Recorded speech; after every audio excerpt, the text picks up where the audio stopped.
પોરબંદરના નવયુગ વિદ્યાલયના વિજ્ઞાન ભવનના નવીનીકરણનું ખાતમુહૂર્ત કાર્યક્રમનો પ્રારંભ લાભ પાંચમના દિવસે કરવામાં આવ્યો હતો, જેમાં કેબિનેટ મંત્રી સહિતના આગેવાનો ખાસ ઉપસ્થિત રહ્યા હતા.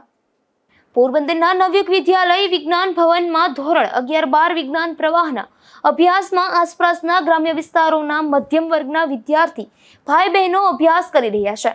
હાલના સમયમાં ખાનગી શાળામાં 5 થી 7 લાખનો ખર્ચ જેને ના પરવડે તે તેજસ્વી વિદ્યાર્થી ભાઈ બહેનો શાળાના વિજ્ઞાન ભવનમાં અભ્યાસ કરી રહ્યા છે.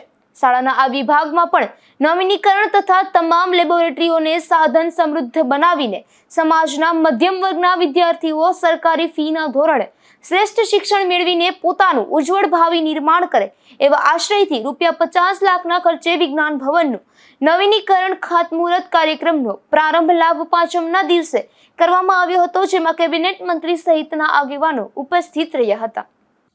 નમસ્કાર, મારું નામ તુષાર પુરોહિત છે અને પોરબંદર નવયુગ વિદ્યાલય કે જેની સ્થાપના સુવિખ્યાત કવિ સ્વર્ગસ્થ દેવજીભાઈ મોઢાએ કરેલી હતી અને નવયુગ એજ્યુકેશન સોસાયટી સંચાલિત જિલ્લાની એકમાત્ર વિજ્ઞાન પ્રવાહની ગ્રાન્ટેડ ઉચ્ચતર માધ્યમિક શાળા છે.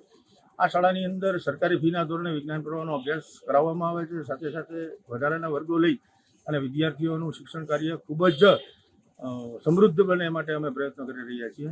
આ બિલ્ડિંગ છે એ ઈસવીસન 2000ની સાલમાં બનેલું હતું, પણ હવે થોડા રિપેરિંગની જરૂર છે અને ફિઝિક્સ, કેમેસ્ટ્રી, બાયોલોજીની જે લેબોરેટરી છે એની અંદરના વૈજ્ઞાનિક સાધનો છે એ પણ નવી ખરીદી કરવાની છે.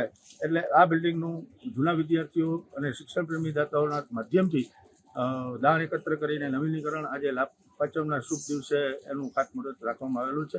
આ ખાતમુહૂર્તના અવસરે આ શાળાના ભૂતપૂર્વ વિદ્યાર્થી અને વર્તમાન કેબિનેટ મંત્રી શ્રી અર્જુનભાઈ મોઢવાડિયા, પૂર્વ કેબિનેટ મંત્રી શ્રી બાભાઈ બોકરિયા, નવી એજ્યુકેશન સોસાયટીના પ્રમુખ શ્રી સામતભાઈ વડોદરા વગેરે ઘણા બધા એલ્યુમની, ઘણા બધા મહાનુભાવો ઉપસ્થિત છે અને એમની ઉપસ્થિતિમાં આ નવીનીકરણ યોજવામાં આવશે કે જેથી આ શાળા આગામી 15-20 વર્ષ સુધી ખૂબ જ સાધન અને ભૌતિક રીતે સમૃદ્ધ બનશે અને પોરબંદર જિલ્લાની આસપાસના તેજસ્વી બાળકો આ શાળાની અંદર વિજ્ઞાન પ્રવાહનો અભ્યાસ કરશે.